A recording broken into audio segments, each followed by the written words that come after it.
Volkswagen транспортер Т5 2003 года. Тут, короче, возникла проблема.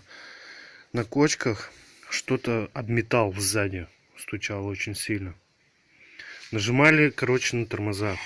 Переставал этот звук. Думали тормоза, суппорта. Короче, все оказалось нормальным.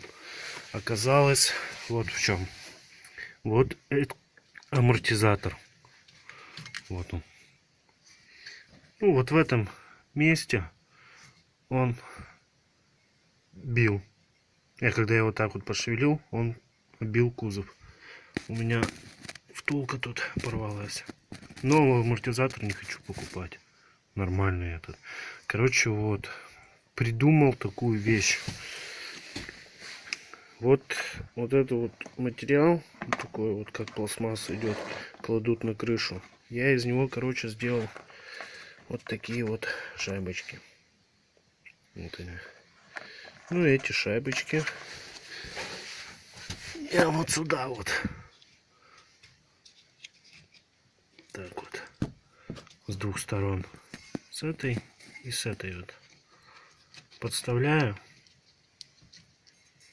И засовываю туда. Ну, что получается? Об металл уже бить не будет.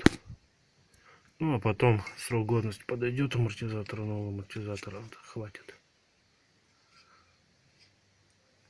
Ну вот. Все. Ставьте лайки.